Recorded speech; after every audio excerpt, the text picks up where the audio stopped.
কোরবানির গুরুত্বপূর্ণ অনেকগুলা মাসালা বলা হবে, একদম মন দিয়ে শুনবেন মাসালাগুলা। প্রথম কথা, সামর্থ্য হওয়ার পরে যদি কেউ কোরবানি না করেন, মুসনাদে আহমদের একটা বর্ণনা আছে, 16 নম্বর খণ্ড 120 নম্বর পৃষ্ঠা। রাসূলুল্লাহ সাল্লাল্লাহু আলাইহি সাল্লাম বলেন, মান ওয়াজাদা সাআ, কারো যদি সামর্থ্য থাকে, থাকার পরেও আলাম ইউদাহি, সে কোরবানি দেয় না, সামর্থ্য আছে কোরবানি দেয় না, ফালা ইয়াকরাবান্না মুসাল্লানা, সে যেন আমাদের ঈদগাহে না আসে। রাসূলুল্লাহ সাল্লাল্লাহু আলাইহি সাল্লাম বলেন, সামর্থ্য থাকার পর যদি কেউ কোরবানি না দেয়, সে যেন আমাদের ঈদগাহে না আসে। এখন কোরবানি কার উপর ওয়াজিব, খুব মন দিয়ে শুনবো আমরা। প্রাপ্তবয়স্ক সুস্থ মস্তিষ্ক সম্পন্ন ব্যক্তি, প্রাপ্তবয়স্ক সুস্থ মস্তিষ্ক সম্পন্ন ব্যক্তি, সে যদি নেশাব পরিমাণ মালের মালিক হয়, তার উপর কোরবানি দেওয়া ওয়াজিব। আবার বলছি, সুস্থ মস্তিষ্ক সম্পন্ন নেশাব পরিমাণ মালের মালিক যদি 10, 11, 12 তারিখ এই 3 দিনের কোনো একদিন হয়, 10, 11, 12, আবার বলছি 10ই জিলহজ, 11ই জিলহজ, 12ই জিলহজ সূর্যাস্তের আগে, 12ই জিলহজ সূর্যাস্তের আগে যদি কেউ যাকাত দিতে হয়, যেই নেশাব হইলে ওই নেশাবের মালিক যদি কেউ এই 3 দিন হয়, যাকাত দেয় কয় বছর পুরো হইলে? 1 বছর। এটা 1 বছর না, মাত্র কয় দিন? 3 দিন। হ্যাঁ, 3 দিন, 10, 11, 12 জিলহজ, এই 3 দিন যদি সুস্থ মস্তিষ্ক সম্পন্ন বালেগা নারী পুরুষ, তাদের কাছে যদি নেশাব পরিমাণ সম্পদ থাকে, তাদের উপর কোরবানি দেওয়া ওয়াজিব। মনে থাকবে তো? আল্লাহ আমল করার তৌফিক দান করেন।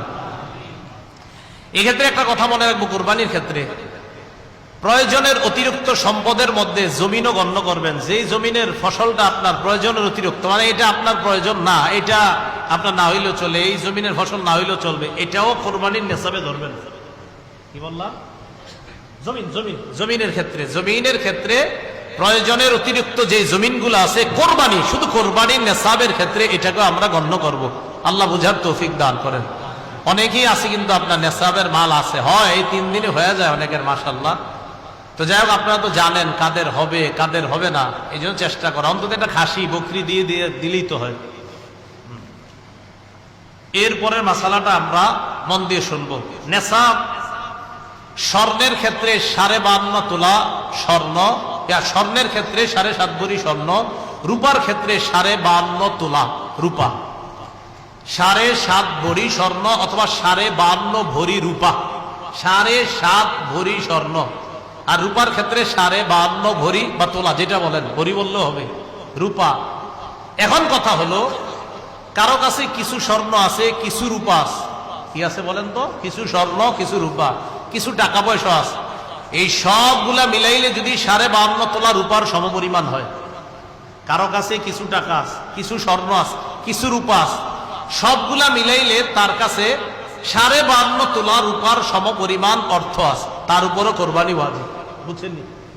কারো কাছে কিছু স্বর্ণ, কিছু রূপা, কিছু টাকা পয়সা, এই সবগুলা মিলাইলে যদি 52.5 তোলা রূপার সমপরিমাণ টাকা হয়, এক্ষেত্রে স্বর্ণ বলবো না, 52.5 তোলা রূপার সমপরিমাণ যদি অর্থ হয়, তার উপরও কোরবানি ওয়াজিব। আল্লাহ আমল করার তৌফিক দান করেন। মাসালা, কোরবানির নেশাবের ক্ষেত্রে যাকাতের মতো কি পূর্ণ 1 বছর থাকতে হবে? না, পূর্ণ 1 বছর থাকতে হবে না। কোরবানির নেশাব শুধুমাত্র আপনার 10, 11, 12 এই 3 দিন জিলহজের। আর জিলহজের 12 তারিখ কি পর্যন্ত জানি? হ্যাঁ, সূর্যাস্ত পর্যন্ত, এই 3 দিন। এবার আসেন নাবালেগের কোরবানি। নাবালেগের পক্ষ থেকে কোরবানি দেওয়া যাবে কিনা? নাবালেগ যদি নেশাব পরিমাণ মালের মালিক হয়, নাবালেগ যদি নেশাব পরিমাণ মালের মালিক হয়, শিশু কিশোর অথবা সুস্থ মস্তিষ্ক সম্পন্ন ব্যক্তি না, এমন ব্যক্তির টাকা পয়সা আছে। একটা ব্যক্তির মাথা ঠিক নেই, 3 তলা 4 তলা বাড়ি আছে, কথার কথা, এর নামে আছে, হয়তো অন্যরা তাকে দেখাশোনা করে, তাহলে শিশু কিশোর তাদের টাকা আছে কোরবানি দেওয়ার মতো, নেশাব পরিমাণ মালের মালিক তারা। আরেকজন যার সুস্থ মস্তিষ্ক নাই কিন্তু টাকা আছে, নেশাব পরিমাণের মাল, এই সম্পদ আছে যেটা দিয়ে কোরবানি দেওয়া যায়, তাদের উপর কোরবানি ওয়াজিব না।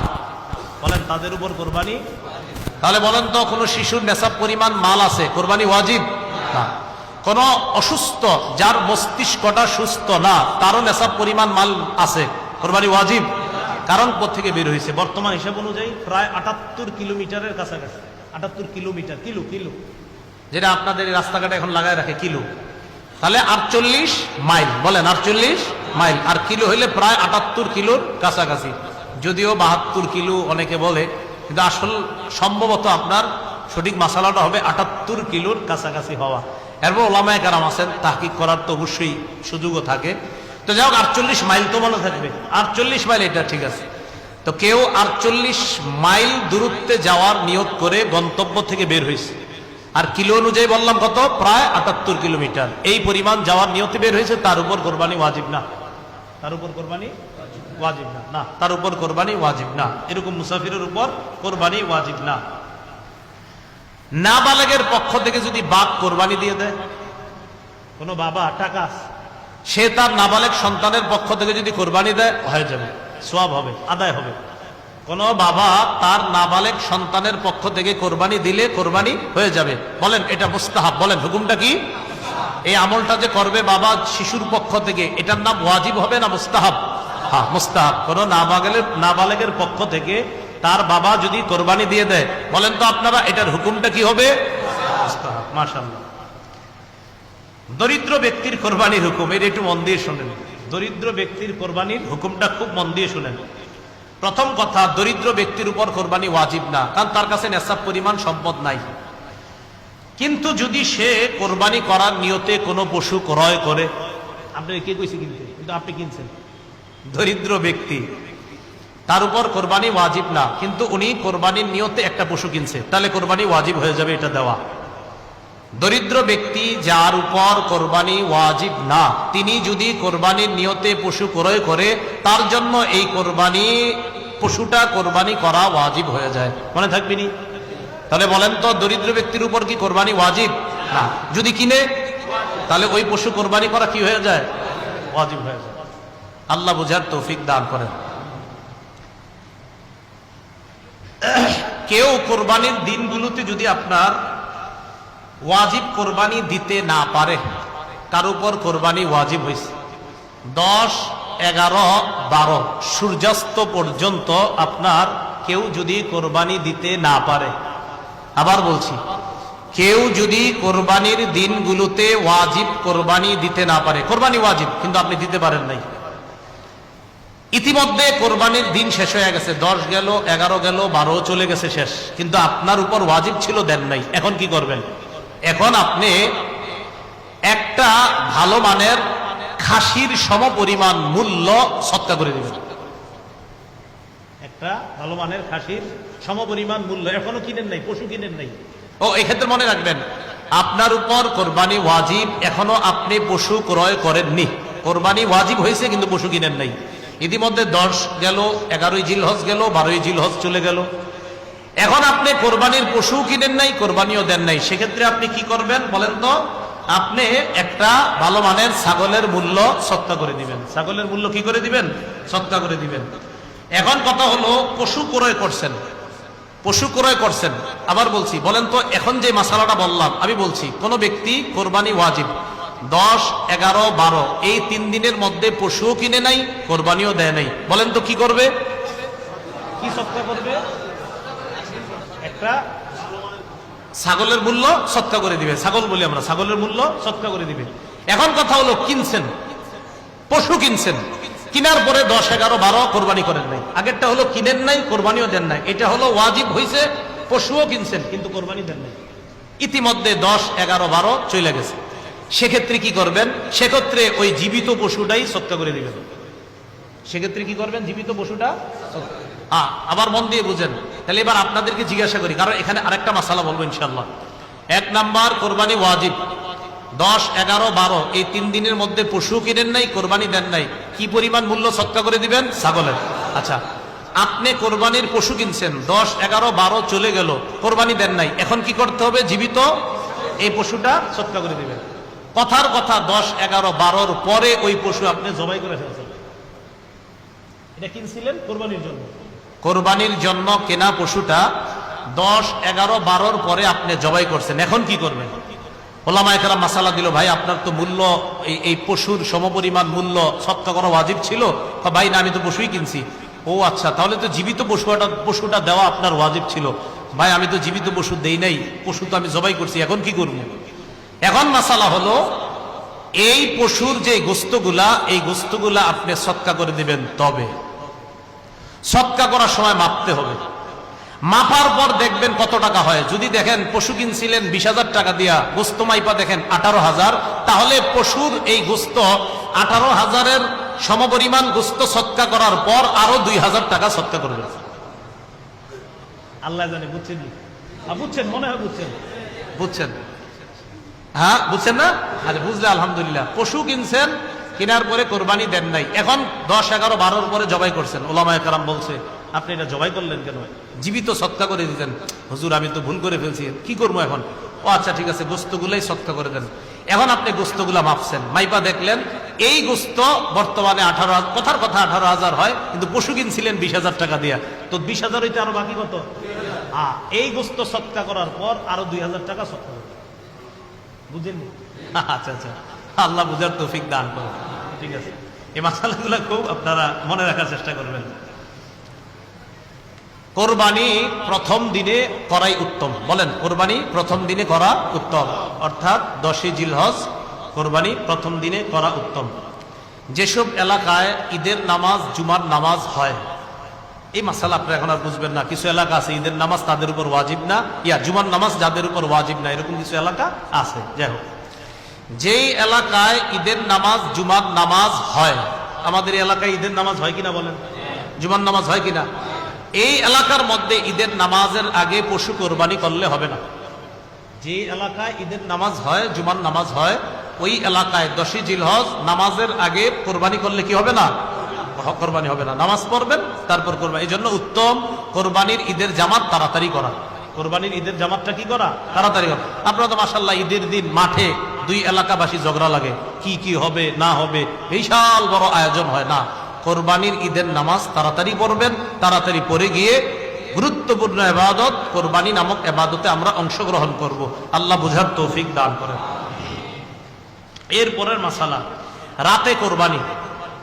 আচ্ছা আপনাদেরকে আমি বলি, প্রথম কথা হলো রাতে কোরবানি না করাই ভালো, কিন্তু হয়ে যাবে। তাহলে যদি হয়ে যায় 10 জিলহজ রাতে হবে কিনা বলেন? জি হবে। 11 জিলহজ রাতে হবে। 12 জিলহজ কেন? সূর্যাস্তর পরে আর সময় নেই। এই তো মাশাআল্লাহ, 10 জিলহজ রাতে হবে, 11 জিলহজ রাতে। বাকি উত্তম না, উত্তম হলো দিনে দেওয়া। রাতে আপনার এটা কারাহাত মাকরুহ লিখেছেন অনেকে, তো রাতে হবে। তাহলে 10 জিলহজ রাতে কেউ যদি দিনে কোরবানি করতে না পারলো, রাতে দিল আদায় হয়ে যাবে। 11 জিলহজ দিনে দিতে পারলেন না, রাতে দিলে আদায় হয়ে যাবে। 12 জিলহজ মাগরিবের পরে দিবেন, আদায় হবে না, কারণ সূর্যাস্তর পরে আর সময় নেই। আল্লাহ বুঝার তৌফিক দান করেন। আপনারা বয়ানের পরে আবার এটা আমার কাছে চাইেন না কিন্তু, হ্যাঁ এটা আমারই, এই জন্য এটা দেওয়া যাবে না। খালি শোনেন মন দিয়া, এরকম নিয়ত করেন না যে হুজুর না বয়ানের পরে আপনারা কমিটা দিয়ে যান, বাস আমরা একটু নিব না। বিষয়টা কিন্তু এমন না, মন দিয়ে শোনেন। আচ্ছা আচ্ছা আচ্ছা, এটা বুঝে বুঝে লিখছি তো, এই জন্য আপনাদের দেওয়া তো যাবে না।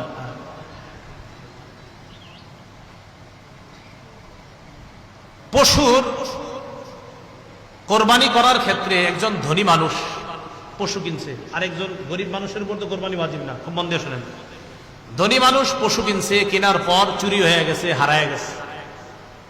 ধনী মানুষ পশু কিনছে, কেনার পর চুরি হয়ে গেছে, হারায় গেছে। তো মাশাআল্লাহ তিনি আরেকটা কিনবেন, বাস কেনার পর এখন কিছুদিন পরে হারানো পশুটা ফিরে আসছে, চোরে দিয়ে গেছে বা কোনোভাবে ফিরে আসছে।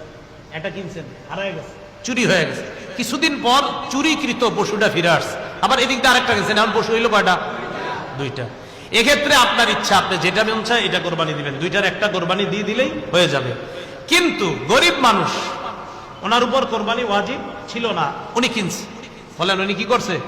কিনছে। এখন উনি কেনার পর ওনার পশুটা চুরি হয়ে গেছে, তার উপর আর কোরবানি ওয়াজিব না, কারণ লা ইউকাল্লিফুল্লাহু নাফসান ইল্লা উসআহা, যেহেতু তার উপর এটা চাপাচাপি করা হবে না।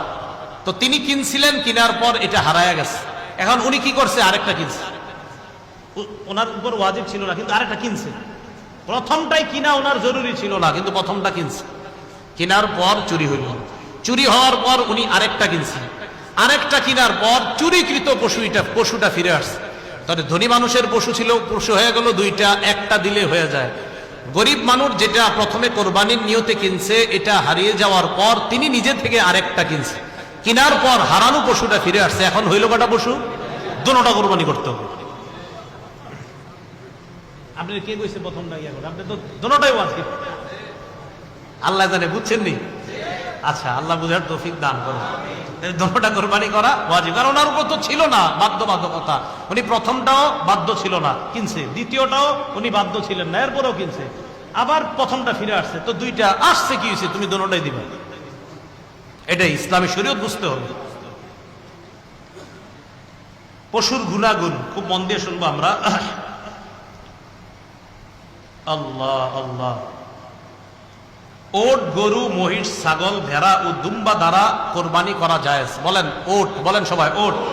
গরু, মহিষ, ছাগল, ভেড়া, দুম্বা, এগুলো দ্বারা কোরবানি করা কি আছে? জায়েজ আছে। গৃহপালিত পশু ছাড়া অন্যান্য পশু, বলেন তো আমার সাথে, গৃহপালিত পশু ছাড়া অন্যান্য পশু, বলেন। যেমন হরিণ, বন্য গরু, এগুলো দ্বারা কোরবানি জায়েজ নেই। গৃহপালিত পশু ছাড়া, যেমন হরিণ, বন্য গরু ইত্যাদি, এগুলো দ্বারা কোরবানি দেওয়া কি নাই? জায়েজ নাই। আল্লাহ। এখন কথা হলো, কোরবানির ক্ষেত্রে নারী পুরুষ, নারী পুরুষ মানে গরু, গাবি, ছাগল, খাসি, যেই পশু দ্বারা কোরবানি করা জায়েজ, সেটা নর হোক নারী হোক, সেটা নর হোক নারী হোক, যেই পশু দ্বারা কোরবানি করা জায়েজ, এটা নর হোক নারী হোক, এটা দ্বারা কোরবানি করা জায়েজ। বলেন তো আপনারা, যেই পশু, এটা গরু হোক, তো গরুর মধ্যে এটা নর নারী দুটোটা দ্বারা কোরবানি করা কি আছে? ছাগলের মধ্যে আপনার বকরি, খাসি, উভয়টা দ্বারা কোরবানি করা জায়েজ আছে। তাহলে এই ক্ষেত্রে আপনার ওই নারী পুরুষ ওই কথা বলা বা এগুলা করা, এগুলো কোনো সমস্যা নেই, জায়েজ আছে। এখন ওট, ওটের কমপক্ষে 5 বছর বয়স হতে হবে। বলেন, ওট কমপক্ষে কয় বছর বয়স হবে? 5 বছর বয়স হতে হবে। গরু, মহিষ কমপক্ষে 2 বছরের হতে হবে। আমাদের বাংলাদেশে বলেন, গরু, মহিষ কমপক্ষে কয় বছর? 2 বছর। ছাগল, ভেড়া কমপক্ষে 1 বছর হতে হবে। ওট কয় বছর? গরু কয় বছর? মহিষ, ছাগল, ভেড়া, দুম্বা 1 বছর কমপক্ষে হতে হবে।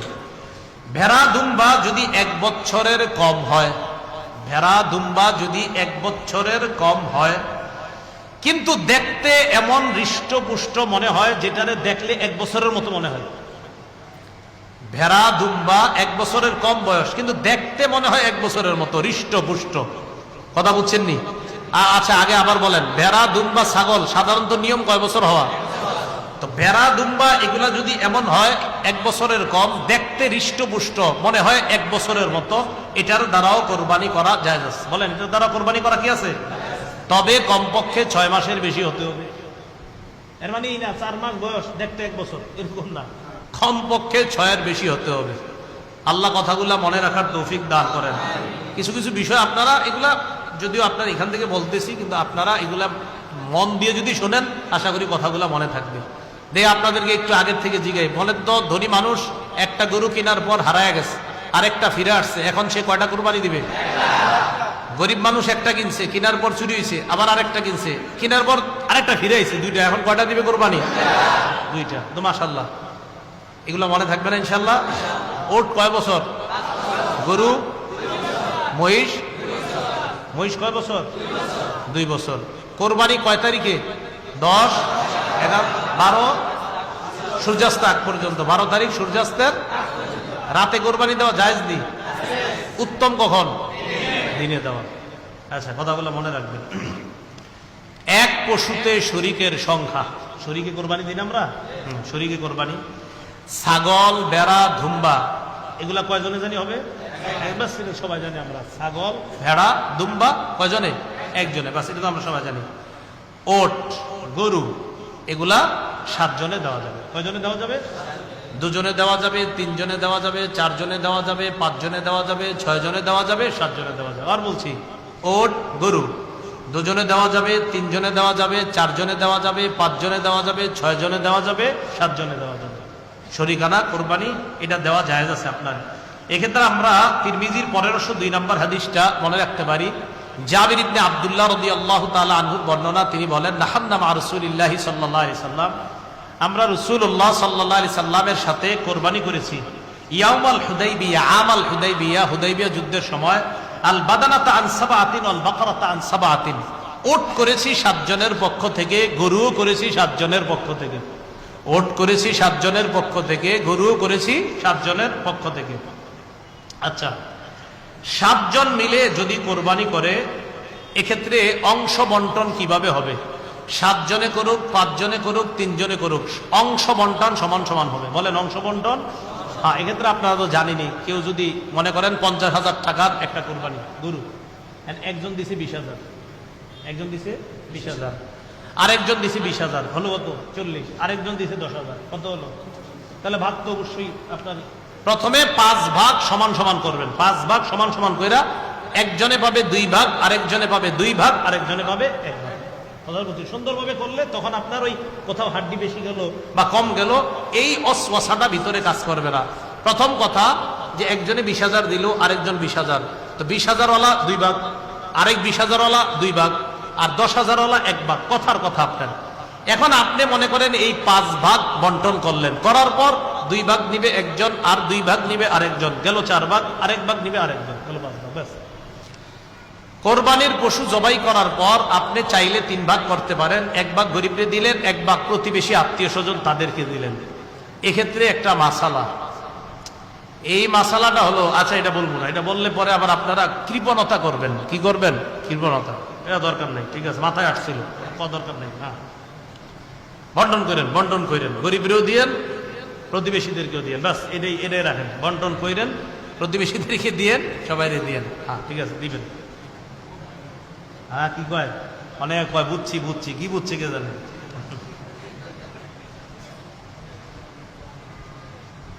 হ্যাঁ, কি বুঝছে? আচ্ছা আচ্ছা। নিয়ত, কোন অংশীদারের নিয়তে যদি উল্টা পাল্টা থাকে, কোন অংশীদারের নিয়তে যদি উল্টা পাল্টা থাকে, তিনি যদি নিয়ত করে আমার নিয়ত শুধুমাত্রই গোস্ত খাওয়া, আল্লাহরে খুশি করার উদ্দেশ্য এই নিয়ত যদি না থাকে, তাহলে তার কোরবানি সহি হবে না। তার কোরবানি কি হবে না? সহি হবে না। এই ব্যক্তিকে অংশীদার যদি আমরা বানাই, শরীকদের কারো কোরবানি সহি হবে না। কোন ব্যক্তির নিয়ত গলত, শুধু গোস্ত খাওয়ার নিয়ত, তিনি একা কোরবানি দিলেও কোরবানি হবে না। তারে যদি শরীক বানাই, শরীকদের কারো কোরবানি হবে না। আল্লাহ এই জাতীয় শরীক থেকে বাঁচার তৌফিক দান করেন।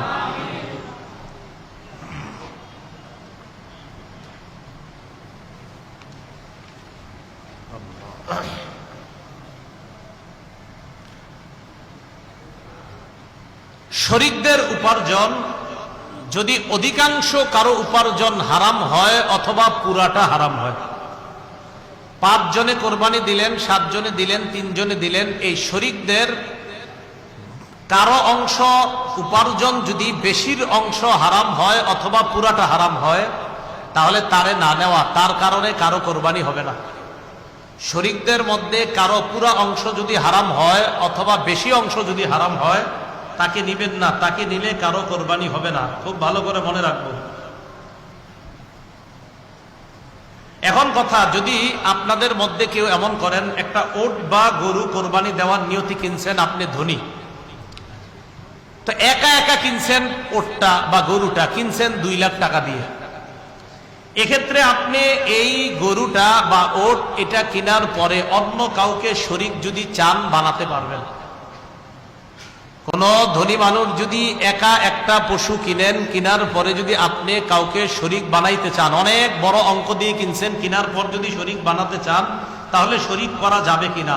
হ্যাঁ, শরীক করা যাবে। তবে এক্ষেত্রে একটা কথা আপনাকে বলি, আমি 2 লক্ষ টাকা দিয়ে একটা গরু কিনলাম, এখন আপনাদের একজনকে আমি শরীক বানাইলাম। কত টাকা? 20,000 টাকা দিয়ে শরীক হয়েছেন, তাহলে আমার 1,80,000, আপনার 20।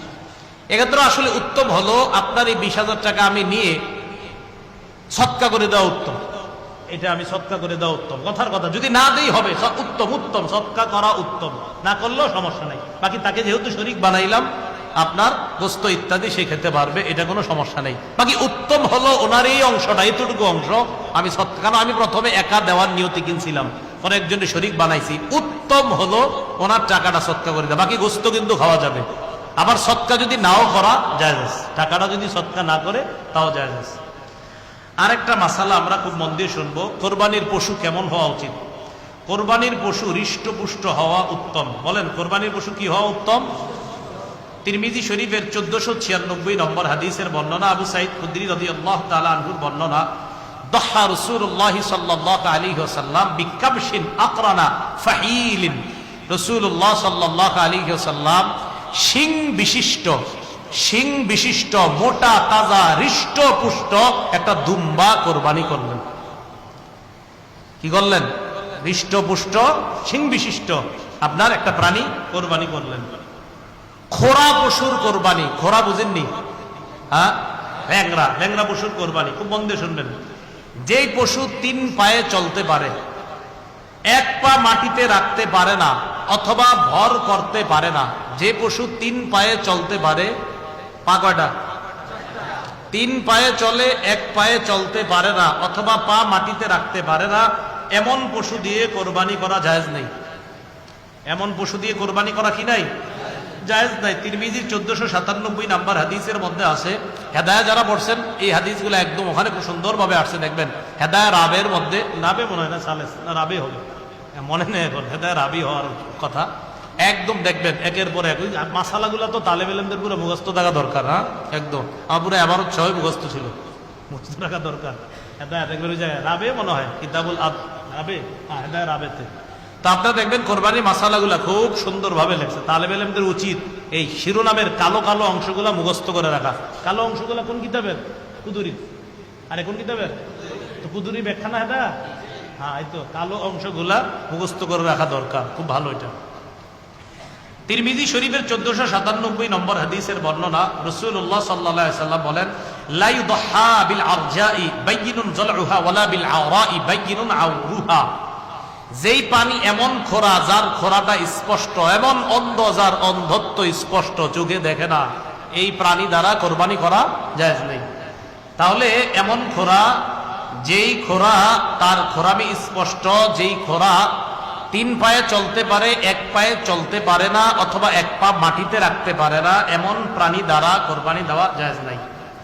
দাঁত নাই যে পশু, মন দিয়ে শোনেন, দাঁত নাই, যে পশুর একটি দাঁতও নাই অথবা এত বেশি দাঁত পড়ে গেছে ঘাস বা খাদ্য ইত্যাদি চিবিয়ে খেতে পারে না, এমন পশু দ্বারা কোরবানি করা জায়েজ নাই। আবার শুনেন, যে পশুর দাঁত একেবারে নাই অথবা এমন কিছু দাঁত আছে যেই দাঁত দ্বারা সে ঘাস বা খাদ্য চিবাতে পারে না, ভালোভাবে চিবিয়ে খেতে পারে না, এমন পশু দ্বারা কোরবানি করা জায়েজ নাই। এজন্য পশু কেনার সময় চোখ চেক করবেন, কান চেক করবেন, লেজ চেক করবেন, দাঁত চেক করবেন, এগুলা ঠিক আছে কিনা, শিং চেক করবেন। আল্লাহ সকলকে পশু কেনার ক্ষেত্রে সতর্কতা অবলম্বন করার তৌফিক দান করেন। দাঁত নাই এমন পশু আমরা কোরবানি দিব না। এবার আসেন, যে পশুর শিং ভেঙে গেছে, শিং ছিল ভেঙে গেছে, এই পশুর ব্যাপারে কি মন দিয়ে শুনে। শিং যদি গোড়া থেকে ভাঙে, পশুর শিং একদম গোড়া থেকে ভাঙছে, ভাঙার কারণে তার মস্তিষ্ক ক্ষতিগ্রস্ত হয়েছে। পশুর শিং একদম গোড়া থেকে ভাঙছে, ভাঙার কারণে তার মস্তিষ্কে ক্ষতিগ্রস্ত হয়েছে, এমন পশু দ্বারা কোরবানি করা জায়েজ নেই। বলেন তো, শিং একদম উঠে গেছে, এমন ভাবে ভাঙছে যে তার মস্তিষ্কে ক্ষতিগ্রস্ত হয়েছে, এমন পশু দ্বারা কোরবানি করা কি হবে না? জায়েজ হবে না। পক্ষান্তরে যে পশুর অর্ধেক শিং বা কিছু শিং ফেটে বা ভেঙে গেছে, অর্ধেক শিং বা কিছু শিং ফেটে গেছে বা ভেঙে গেছে, অথবা একেবারেই শিং উঠে নাই, আবার বলছি শিং আছে কিছু ফাটছে বা কিছু ভেঙে গেছে, শিং আছে কিছু ফাটছে কিছু ভাঙছে, গোড়া থেকে না, উপর থেকে কিছু ফাটছে কিছু ভাঙছে, অথবা হালকা একটু ফাইটে গেছে, অথবা যে পশুর শিং একেবারেই উঠে নাই, এই জাতীয় পশু দ্বারা কোরবানি করা জায়েজ আছে। কথাটা বুঝছেননি সবাই? আচ্ছা বলেন তো, যে পশুর শিং গোড়া থেকে ভাঙছে, এমন ভাবে ভাঙছে তার মস্তিষ্কে ক্ষতি হয়েছে, এই পশু দ্বারা কোরবানি? যে পশুর শিং হালকা ফাইটে গেছে, উপর থেকে হালকা ভেঙে গেছে, অথবা পশুর শিং উঠেই নাই, এই পশু দ্বারা কোরবানি জায়েজ আছে।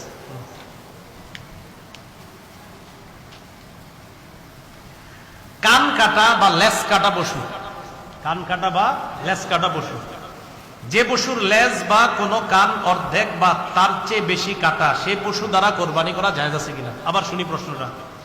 যে পশুর লেজ বা কোনো কান অর্ধেক বা তার চেয়ে বেশি কাটা, বলেন লেজ বা কান, এই লেজ বা কান অর্ধেক কাটা বা তার চেয়ে বেশি কাটা, এই পশু দ্বারা কোরবানি জায়েজ নাই। আচ্ছা বলেন তো, একটা গরুর লেজ অর্ধেক কাটা জায়েজ আছে? আচ্ছা, একটা গরুর কান অর্ধেক কাটা জায়েজ আছে? আচ্ছা, একটা গরুর লেজ অর্ধেকের বেশি কাটা, একটা গরুর কান অর্ধেকের বেশি কাটা, কোরবানি জায়েজ? যদি অর্ধেকের বেশি লেজ থাকে, আনুমানিক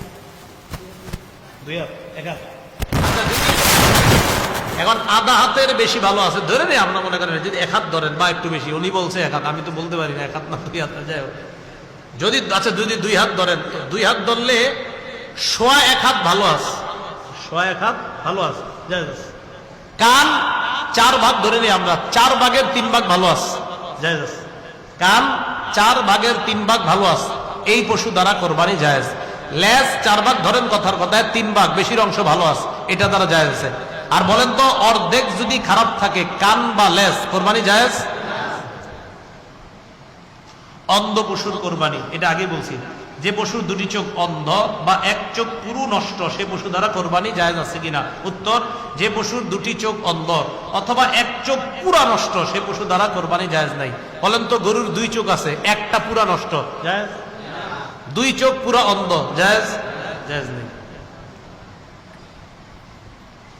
গর্ভবতী পশুর মাসালা শুনি। গর্ভবতী, অনেকে ধোকা দিয়ে আপনি বেশ বিক্রি করে ফেলেন, যিনি কিনে তিনিও বুঝতে পারেন না এটা যে গর্ভে বাচ্চা ছিল। বিসমিল্লাহ, আল্লাহুম্মা লাকাল হামদু ওয়া লাকাশ শুকরু। গর্ভবতী পশু কোরবানি করা জায়েজ আছে কিনা, এটা হলো প্রথম কথা। আপনারা বলেন জায়েজ? মা আবার সবাই যে চুপ, মানে ওই যে গোস্ত খাইতে কেমন জানি লাগে, তো গর্ভবতী পশু কোরবানি করা জায়েজ আছে কিনা, এটা হলো প্রথম কথা। জায়েজ আছে। হ্যাঁ বলেন সবাই, কি আছে? এটার পশুর গোস্ত অনেকে খাইতে চায় না, মানে জয় হওয়ার পরে, কিন্তু জায়েজ আছে। গর্ভবতী পশু কোরবানি করা কি আছে? জায়েজ আছে। জবাই করার পর বাচ্চা পেট থেকে বের হবে, এই বাচ্চা যদি জীবিত পাওয়া যায় সেটাও জবাই করে দিবেন। গর্ভবতী পশু জবাই করলেন, জবাই করার পর পেটের বাচ্চা বের হয়েছে, এটা যদি জীবিত বের হয় এটাতেও জবাই করবেন। এটাকে কি করবেন? জবাই করবেন। প্রসবের সময় এটা যদি পশুটা যদি প্রসবের সময় কাছাকাছি হয়, এই জন্য উচিত হলো আমরা মানবিক বিষয় লক্ষ্য করে এটাতে কোরবানি না করাই উত্তম।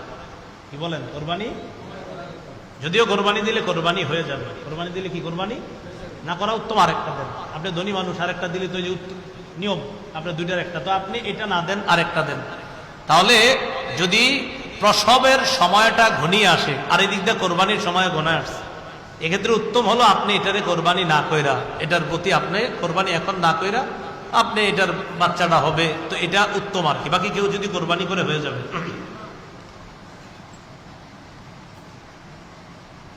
কোরবানির নিয়তে ভালো পশু কিনছেন, কেনার পর যদি এমন কোনো দোষ দেখা যায় যার কারণে কোরবানি জায়েজ হবে না, তাহলে এই পশু দ্বারা কোরবানি জায়েজ হবে না। কোরবানির নিয়তে পশু কিনছেন, কেনার পর এমন দোষ দেখা গেছে, কোরবানির পশু কিনছেন, দেখছেন ভালো আছে, বাসায় আনার পর দেখেন এটার লেজ অর্ধেকের বেশি কাটা, কান অর্ধেকের বেশি কাটা। কথার কথা, মানে যেই পশু দ্বারা কোরবানি হয় না, কিনছেন ভালো পশু, কিনার পর দেখেন ওই ত্রুটিগুলা পাওয়া যাচ্ছে, যেগুলো এতক্ষণ আমরা বললাম, এই ত্রুটি যদি পাওয়া যায় কিনার পর, এটা দ্বারা কোরবানি হবে না, আদায় হবে না। এক্ষেত্রে আপনি আরেকটা পশু কোরবানি দিতে হবে। গরিব মানুষ হইলে তার আরেকটা আপনার ত্রুটিযুক্ত যে পশু, ওটা দ্বারা কোরবানি করতে পারবে। এই ক্ষেত্রে একটা মাসালা খুব ভালো করে শুনি। একজনে ধনী মানুষ, আরেকজন গরিব মানুষ। ধনী মানুষ কেনার পর ত্রুটিগুলা দেখা দিচ্ছে, তার জন্য আরেকটা পশু কিনতে হবে, এটা দ্বারা কোরবানি করা যাবে না। এক্ষেত্রে গরিবের জন্য একটু ছাড়, গরিব মানুষ এই ত্রুটিযুক্ত পশুটাই কোরবানি করতে পারবে। গরিব মানুষ ত্রুটিযুক্ত পশুটাই কোরবানি করতে পারবে, তার উপর আরেকটা লাগবে না। পশুর বয়সের ব্যাপারে বিক্রেতার কথা। আপনাদের এই বাজারের নাম কি? গরু কিনবেন, রায়পুর বাজারে আব্দুর রহিম নামক বিক্রেতা বলল, নেন হুজুর, গরুটা এটা 2 বছরের বেশি। 2 বছরের বেশি আপনার এটা বইলে বিক্রি করতে আসছি, মন দিয়ে শোনেন। বিক্রেতা যদি পশুর বয়স পূর্ণ হয়েছে বলে স্বীকার করে, বিক্রেতা স্বীকার করছে, হ্যাঁ এই পশুর বয়স, যেই পশু কোরবানি দিলে হবে ওই বয়সে এটা আপনি নিতে পারেন, এটা যদি বিক্রেতা স্বীকার করে, আর আপনারাও 3 জন গেছেন অভিজ্ঞ মানুষ, দেখাও মনে হচ্ছে না হ্যাঁ হ্যাঁ এই পশুর বয়স ঠিক আছে, বিক্রেতাও বলছে এটার বয়স 2 বছর গরু, কথার কথা, আর আপনারা 3-4 জন গেছেন, তারাও বলছেন হ্যাঁ হ্যাঁ এটা ঠিক আছে, তবে খুব সতর্ক, গরু বেচায় কিন্তু দালাল আছে অনেক, এরা আপনারে বিক্রি করার সময় বলবে না না না এটা বয়স 2 এর বেশি, হেও জানে যে এটা 1 বছরের 1.5 বছরের, এরকম জানে, এরকম অনেকে ফিট করে রাখে, যেগুলো আপনার বেচার সময় দাম উঠায় দেখবেন, এটা আপনাদেরকে বোঝানো দরকার নাই, এগুলো হয় বাজারের মধ্যে। তো যাই হোক, তাহলে ওই বিক্রেতার কথার উপর নির্ভর করে পশু কিনা ও কোরবানি করা যাবে, এটা জায়েজ আছে। এক্ষেত্রে যদি কোনো ঝামেলা হয়, ও আল্লাহর কাছে ধরা খাবে। হ্যাঁ, বিক্রেতা ধরা খাবে। বিক্রেতা বলছে, ভাই আল্লাহর কসম আপনি বিশ্বাস করেন আমি মুসলমান, আমি মিছা কথা কই না, এই সেই বইলা বলতেছে এটার বয়স ঠিক আছে, আবার অভিজ্ঞ কয়েকজন এরাও বলতেছে বয়স ঠিক আছে, এক্ষেত্রে আপনি নিয়ে কোরবানি করবেন, কোরবানি হয়ে যাবে। কথাটা বুঝে আসছে? মুফতি শফি রহমতুল্লাহ আলাইহি এই ব্যাপারে লম্বা আলোচনা করেছেন। হযরতের আপনার কোরবানির কিছু ইয়াতে ওই মারিফুল কোরআনের উর্দুটা আপনারা একটু পড়েন, সেখানে হযরত লম্বা আলোচনা করেছেন। বন্ধা পশু, যে পশুর বাচ্চা হয় না, বন্ধা পশু, এই পশু দ্বারা কোরবানি জায়েজ আছে কিনা? হ্যাঁ জায়েজ। বন্ধা পশু দ্বারা কোরবানি করা জায়েজ আছে কিনা? বন্ধা পশু দ্বারা কোরবানি করা জায়েজ আছে। জবাই কে করবে? নিজের পশু নিজে জবাই করা উত্তম, এক্ষেত্রে হুজুর হওয়া জরুরি না। ইমাম সাহেবরা রাগ হয় না, কথার কথা না না, ঠিক আছে। আবার এই ক্ষেত্রে শোনেন, ইমাম সাহেব যারা জবাই করবে তাদেরকে পারিশ্রমিক দিবেন, অবশ্যই দিবেন, হাতের কষ্ট, হাতের কামাই এটাও দিবেন। হুজুরা খুশি তো এবার? এটা অবশ্যই, এটা অবশ্যই, এটা ভালো, এটা হাতের কামাই, হাতের কষ্ট, এই কষ্টের পারিশ্রমিক অবশ্যই আপনারা দিবেন। তো যাই হোক, যার পশু তিনি নিজে এটা জবাই করা উত্তম, নিজের পশুটা নিজে জবাই করা উত্তম, এটা ভালো। দোয়াটা পড়ে নিব আমরা, ইন্না সালাতি ওয়া নুসুকি ওয়া মাহইয়ায়া ওয়া মামাতি লিল্লাহি রাব্বিল আলামিন লা শারীকা লাহু ওয়া বিযালিকা উমিরতু আনা আউয়ালুল মুসলিমিন, হলো কোরআনের আয়াত, আনা মিনাল মুসলিমিন হলো দোয়া। হ্যাঁ হ্যাঁ, আউয়ালুল মুসলিমিন সূরা আনামের 162-63 নম্বর আয়াত, আর দোয়াটা হলো ওয়া আনা মিনাল মুসলিমিন। হ্যাঁ, আউয়ালুল মুসলিমিন হলো কোরআনের আয়াত, আর আনা মিনাল মুসলিমিনটা হলো নবীজির দোয়া। ঠিক আছে না? ঠিক আছে। জবাইয়ে একাধিক ব্যক্তি যদি শরীক হয়, খুব মন দিয়ে শুনবো, জবাই করার ক্ষেত্রে যদি একাধিক ব্যক্তি শরীক হয়, ওলামায়ে কেরাম যখন জবাই করতে যায়, পশুর গলার মধ্যে এভাবে না থাকেন, চাকুটা ছুরিটা রাখার পর পাশে যিনি কসাই বা কেউ থাকে, উনি কি করেন, হুজুর আপনি একটু ছোঁয়া দিয়ে যান, বাকিটা আমি দেখতেছি। আরে হয় কিনা? আচ্ছা, এদের ওলামায়ে হযরত যারা, ইমাম সাহেব যারা আপনারা করবেন, আপনারা ওই রগটা পরিপূর্ণ কাটার চেষ্টা করবেন, যেই রগটা কাটলে আপনার গরুর বা প্রাণীর প্রাণটা যায়, ওটা পর্যন্ত অন্তত যেন আমরা ওই ধারালো চাকু ছুরিটা চালাইতে পারি, এই চেষ্টাটা আমরা করবো। হ্যাঁ, এক্ষেত্রে যদি আপনি কিছু শরীক হওয়ার পর কসাই অথবা এলাকার যারা আপনারা শরীক হবেন, যদি কথার কথা জবাই 2 জন যদি শরীক হন বা 3 জন শরীক হন, সেক্ষেত্রে বিসমিল্লাহ আল্লাহু আকবার দোনোজনই বলবেন। ভাই বুঝছেন নি? আপনি 2 জন শরীক হইলেন, হুজুর আপনি ছোঁয়া লাগান, আমি আছি, হুজুরে ছোঁয়া লাগাইলে হুজুরে বিসমিল্লাহ আল্লাহু আকবার বলবে, আপনি ছোঁয়া লাগাবেন, আপনিও বিসমিল্লাহ আল্লাহু আকবার বলবেন। আরে বুঝছেন নি? হ্যাঁ, বিসমিল্লাহ আল্লাহু আকবার আপনিও বলবেন।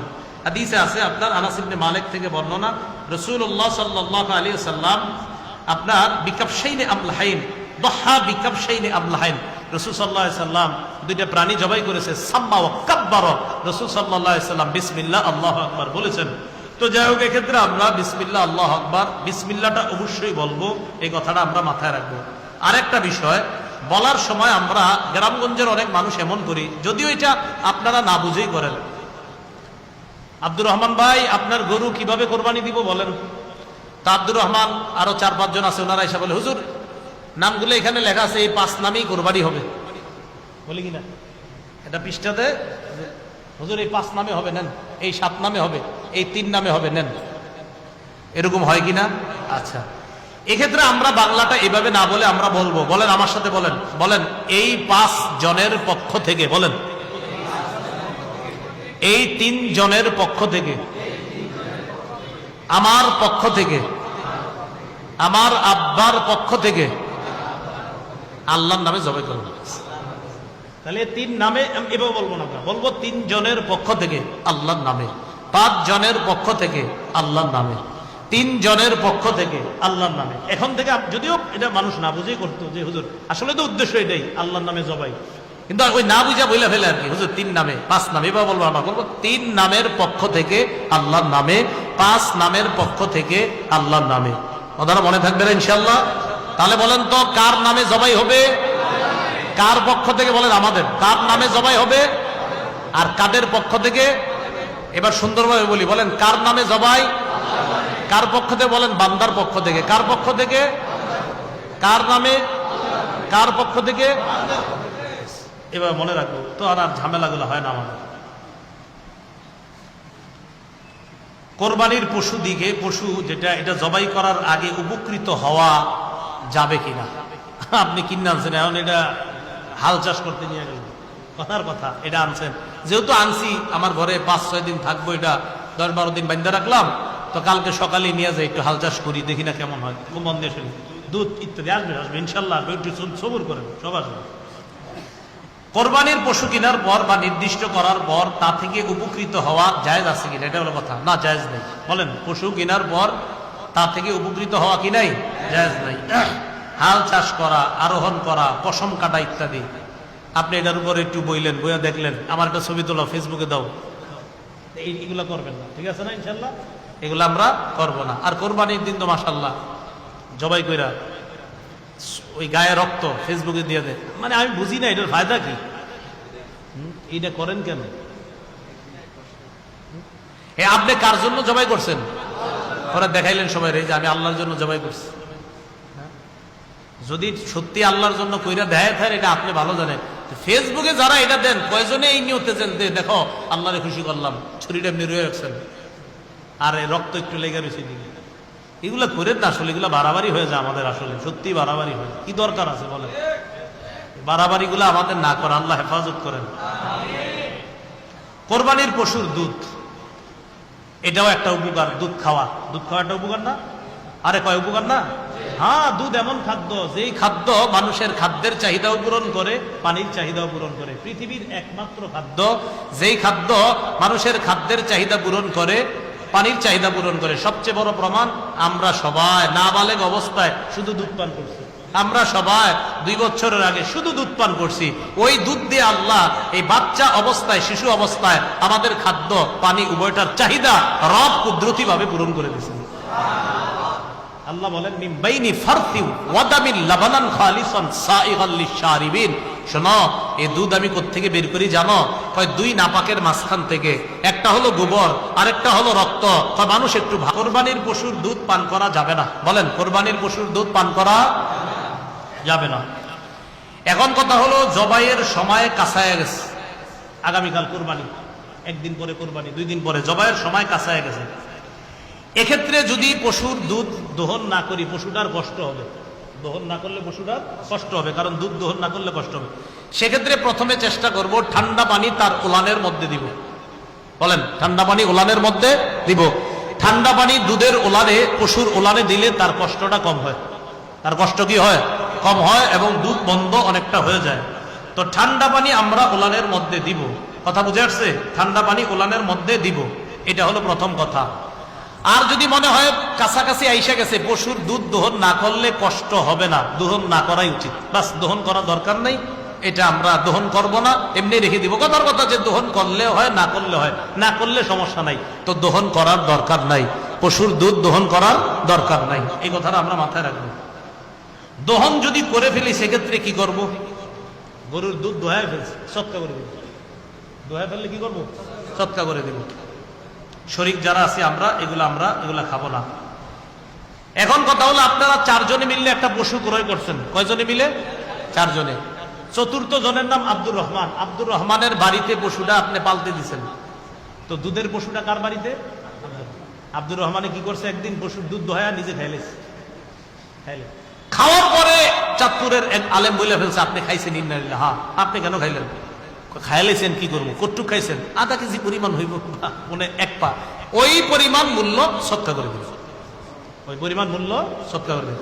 ভাই মাসালা মনে থাকবে? প্রথম কথা বলেন, দুধ খাওয়া যাবে? যদি দুধ না দোহাইলে কষ্ট না হয়, দোহানো যাবে? যদি দোহায়া ফেলে কি করবে? যদি কোরবানি দাতা যিনি উনি খায়া ফেলে, মূল্য সৎকা। কি কিনলে সৎকা করবে? বলেন, সবাই বলেন, কি সৎকা করবে? মূল্য সৎকা করবে। আগের মাসালা থেকে একটা মাসালা আমরা আলোচনা করি আবার। পশু কিনলেন, পশু ক্রয় করলেন আপনি কোরবানি দেওয়ার নিয়তে। 10, 11, 12 জিলহজ কোরবানি দিতে পারেন নাই। মাঝখানের থেকে একজন বলেন 10, 11, 12 এই 3 দিনে পশু কিনছেন কোরবানি দেওয়ার নিয়তে, কিন্তু পশুটা কোরবানি করতে পারেন নাই। যে কোনো একজন বলেন, কি করতে হবে? জীবিত না মৃত? জীবিত। আচ্ছা, যদি জবাই করে ফেলে ভুলে 3 দিনের পরে অন্য আরেকজন বলেন, তাহলে কি করবে? কিভাবে সদকা করবে? আচ্ছা আচ্ছা, মাশাআল্লাহ।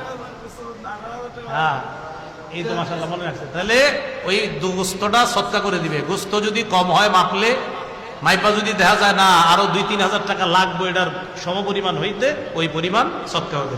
মাশাআল্লাহ, যাক আপনারা ভালো, খুব ভালো পরিচয় দিতেছেন, ভালো না। শরীকের একজন মরে গেছে, 4 জনে মিলে কোরবানি দিবেন, একজন মারা গেছে। 7 জনে মিলে কোরবানি দিবেন, একজন মারা গেছে।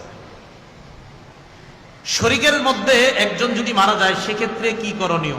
এক্ষেত্রে করণীয় হলো, তার ওয়ারিস যারা, ওয়ারিসদের মধ্য থেকে যারা আছে, এই ওয়ারিসরা যদি মৃত ব্যক্তির পক্ষ থেকে কোরবানি করার অনুমতি দেয়, তাহলে করে ফেলবেন। বলেন, 7 জনে মিলে গরু কিনলাম, একজন মারা গেছে, আছে কয়জন? যিনি মারা গেছে তার পক্ষ থেকে আমরা কোরবানি করব কিনা, তার ওয়ারিসদেরকে জিজ্ঞাসা করব। আব্দুর রহমান, আব্দুর রহিম, তোমাদের আব্বা তো মারা গেছে, তো তিনি তো আমাদের সাথে শরীক ছিলেন, আমরা কি তার পক্ষ থেকে কোরবানি করে দিব? তোমার আব্বাও 20,000 টাকা দিয়েছিলেন। তারা যদি বলে হ্যাঁ চাচারা আপনারা দিয়ে দেন, তাহলে কোরবানি কি করে দিবেন? করে ফেলবেন, এটা কোনো সমস্যা নাই। আর যদি তার সন্তানরা বলে না, আমাদের আব্বা যে টাকাটা দিয়েছে 20,000 টাকা, ওই টাকার কোরবানির অনুমতি আমাদের পক্ষ থেকে নাই, তাহলে এক্ষেত্রে কি করবেন? তাদেরকে ওই বাবার টাকাটা ফেরত দিয়ে দিবেন। বাবার টাকাটা কি করে দিবেন? কেন বলেন তো? কারণ ওই বাবার টাকার মালিক এখন ওয়ারিসরা। টাকার মালিক কারা? ওয়ারিসরা মালিক। এজন্য ওয়ারিসরা যদি অনুমতি দেয়, ওই মৃতের পক্ষ থেকেই ওই মৃতের পক্ষ থেকেই কোরবানি করবেন। আর যদি অনুমতি না দেয়, অবশ্যই টাকাটা আপনারা বাকি 6 জন মিলে ফেরত দিয়ে দিবেন। এটা মানার মনে রাখবেন ইনশাআল্লাহ।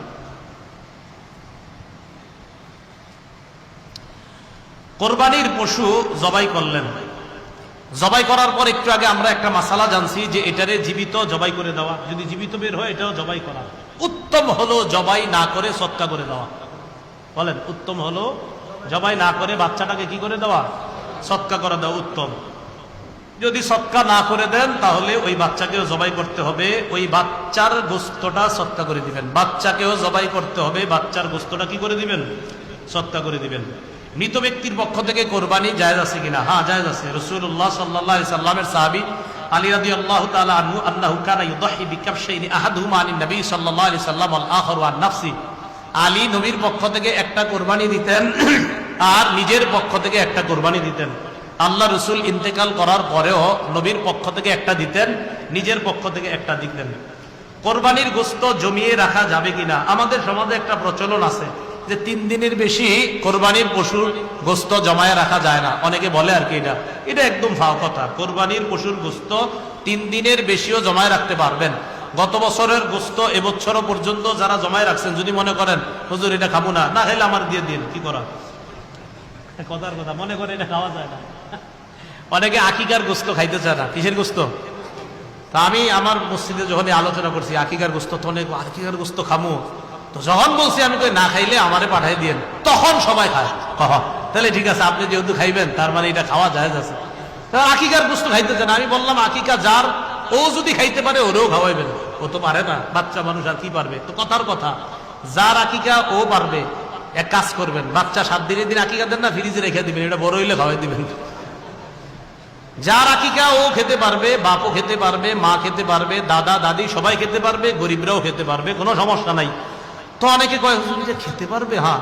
তো আমি যখন বলছি ঠিক আছে না খাইলে আমারে দিয়ে দেন, না না ঠিক আছে তাহলে খাওয়া যাবে, খায়, তাহলে এটা খাওয়া যাবে, 3 দিনের বেশি জমায়া এটা খাওয়া যাবে না। আরেকটা বিষয়, কোরবানি শরীকে করলে অবশ্যই পাল্লা দিয়ে ওজন করবেন, অবশ্যই কোরবানি শরীকে করলে অবশ্যই ইনসাফের সাথে ওজন করবেন, ইনসাফের সাথে ওজন করবেন, এটা মাথায় রাখবেন। ইনসাফের কারো উপর যেন কোনো জুলুম না হয়, এটা খুব সতর্ক থাকা, এই কথাগুলো খুব মাথায় রাখবেন। আল্লাহ, আরেকটা মাসালা শুনি আমরা, গোস্ত চর্বি, বলেন গোস্ত চর্বি, এগুলা কোরবানির গোস্ত চর্বি ইত্যাদি বিক্রি করা জায়েজ আছে কিনা? না, বিক্রি করা জায়েজ নাই। কোরবানির গোস্ত চর্বি এগুলা বিক্রি করা জায়েজ নাই। যদি কেউ ভুলে বিক্রি করে ফেলেন পূর্ণ মূল্য সদকা করে দিতে হবে। কোরবানির গোস্ত বেচা জায়েজ নাই, চর্বি বেচা জায়েজ নাই, যদি বেচেন মূল্য সদকা করতে হবে।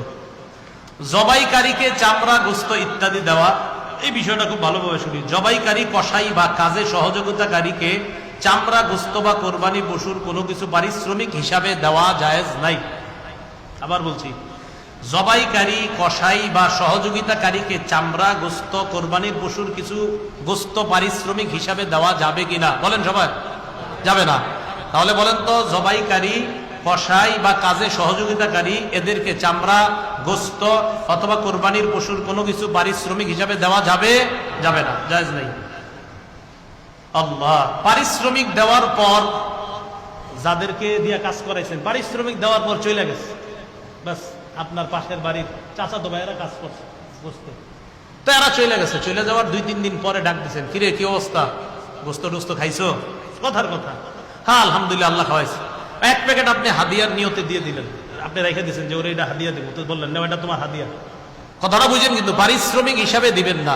এরপরে আপনার যদি মনে হয় না আমি হাদিয়া হিসাবে ওরে 1-2 প্যাকেট গোস্ত দিব, তাহলে এটা দিয়ে জায়েজ আছে। কিন্তু সাবধান, যিনি কাজ করবে তিনিও এই নিয়ত রাখতে পারবে না যে কিছু পাবো, আর যিনি দিবেন তিনিও এই নিয়ত রাখবেন না যে ওরে পারিশ্রমিক হিসাবে কিছু দিব, নাউজুবিল্লাহ, এই নিয়ত করাই যাবে না। 500 টাকা পারিশ্রমিক হলে 500 পারিশ্রমিক দিতেই হবে, 1000 পারিশ্রমিক হলে পারিশ্রমিক 1000 দিতেই হবে। এরপরে আপনার মন চাইলে আপনি হাদিয়া দেন, কোনো সমস্যা নাই। মোট কথা, গরুর কিছু দিয়ে, পশুর কিছু দিয়ে হাদিয়া দেওয়া জায়েজ, কিন্তু পারিশ্রমিক দেওয়া জায়েজ না।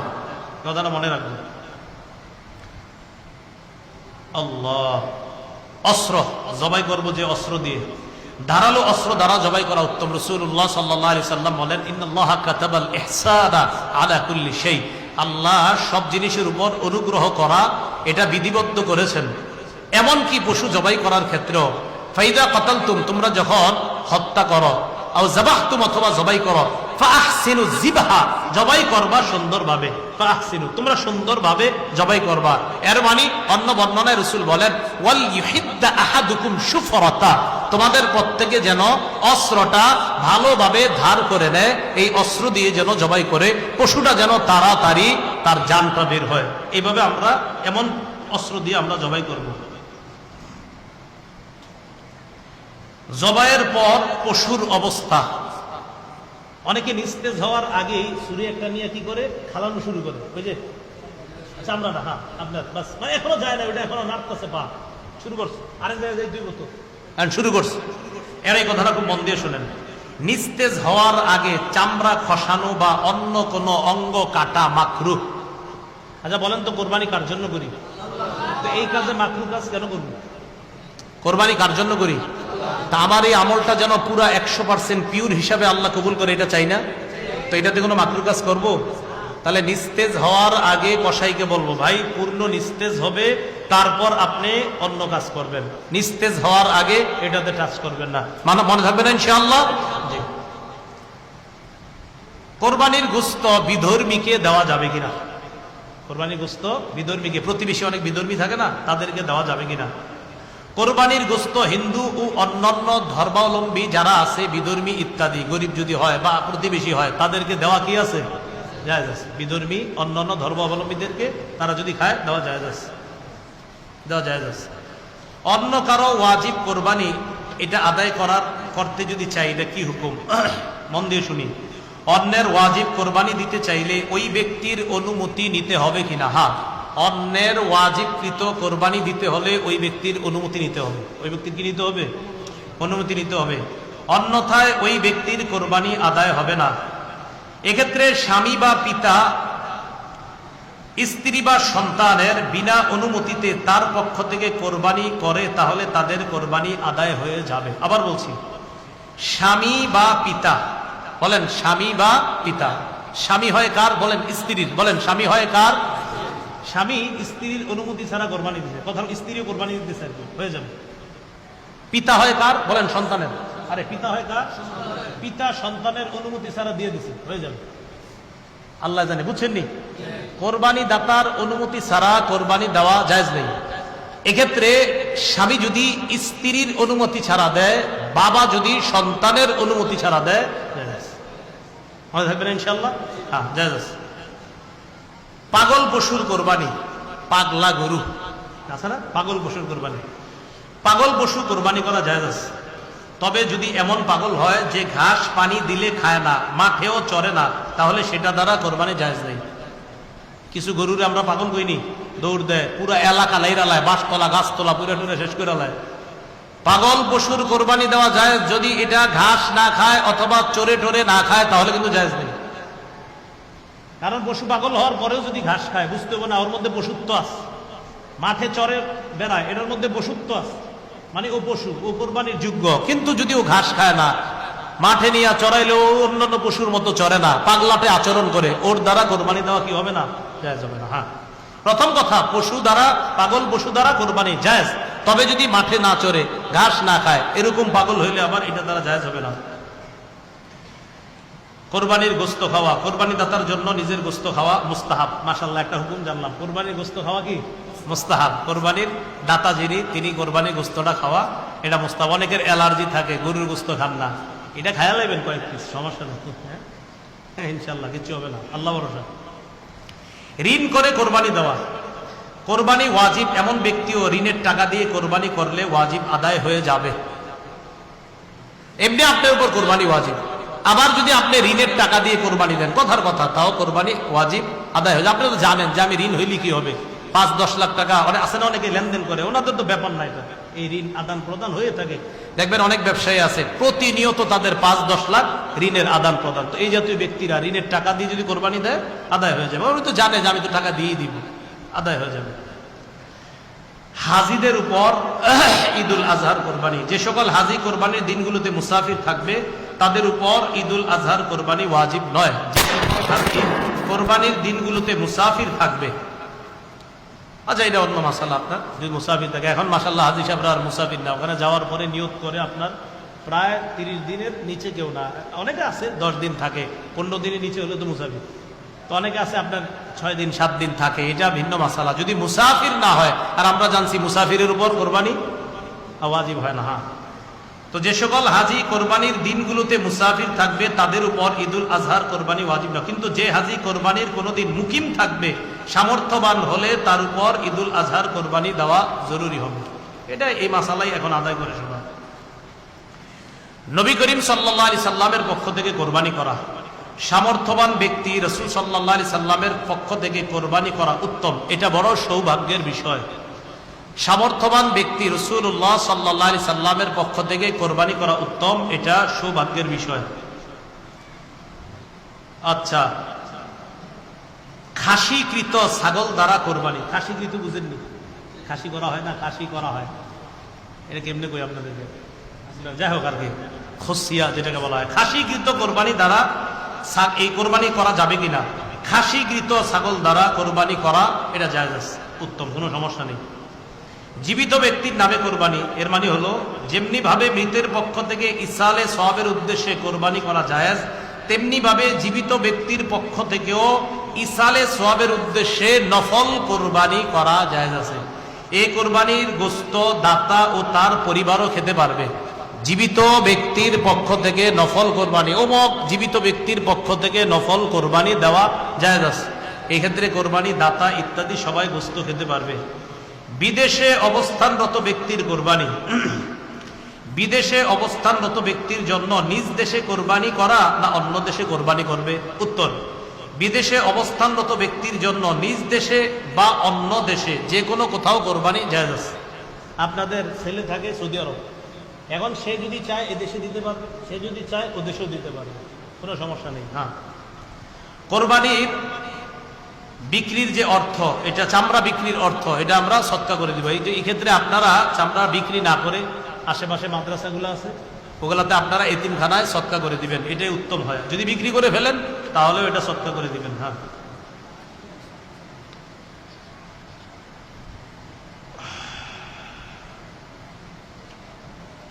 আচ্ছা, ঈদুল আজহার দিন এবছর কোরবানির নিয়ত আছে কাদের কাদের? দেখি একটু, ইনশাল্লাহ, সমস্যা নেই।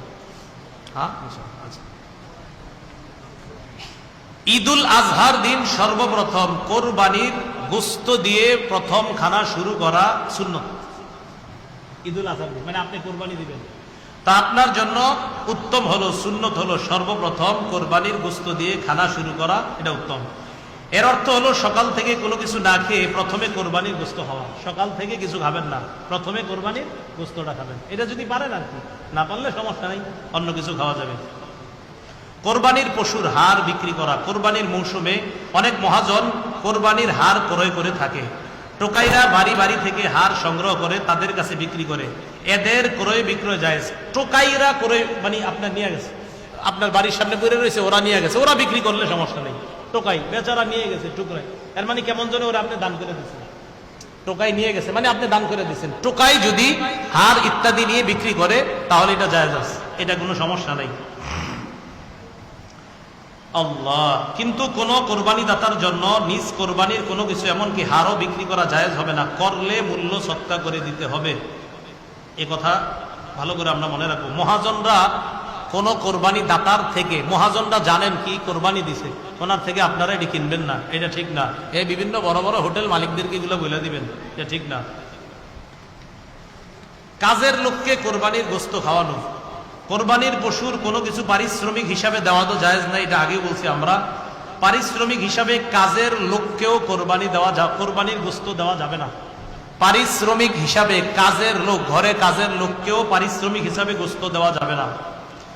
ঘরের অন্যান্য সদস্যরা কোরবানির গোশত যেমন খায় কাজের লোকও তেমন খাবে। কাজের লোক খায় কিনা ঘরে? খায়। তো এই যেমনি ভাবে আমি দুপুরে খাই, রাতে খাই, কাজের লোকও খাবে, কিন্তু এরকম না যে তারা আমি পারিশ্রমিক দিতেছি, না, আমিও খাই, সেও খাচ্ছে, সমস্যা নেই। কিছু কিছু এলাকায় দরিদ্রদের মাঝে একটা প্রচলন আছে যে কোরবানির দিন আমগো তো সামর্থ্য নাই, মোরগ কোরবানি করি। কি কোরবানি? এই জাতীয় কুসংস্কার থেকে বেঁচে থাকবো। বলেন, এই জাতীয় কুসংস্কার থেকে কি করে থাকবো? বেঁচে থাকবো, এটা জায়েজ নাই। হ্যাঁ, কোরবানির দিন মোরগ জবাই করা জায়েজ আছে? হ্যাঁ আছে। আপনি মুরগি খেতে মন চাইলে খাইবেন, কিন্তু কোরবানি না। এ বুঝছেন, কিন্তু আন্দাজি পেছ লাগায় না। আপনার মুরগি খেতে মন চাইলে খাইবেন জবাই করা, কিন্তু কোরবানি না। বুঝছেন নি? মোরগ আসছে না কোরবানির দিন, মোরগ জবাই করো, আমার মন চাইছে খাইতে, মুরগি খাবো, সমস্যা নেই। কোরবানির দিন মোরগ যদি জবাই করে খান সমস্যা নাই, খাবেন, কিন্তু এরকম না যে হুজুর আমি এটা মোরগ কোরবানি করলাম।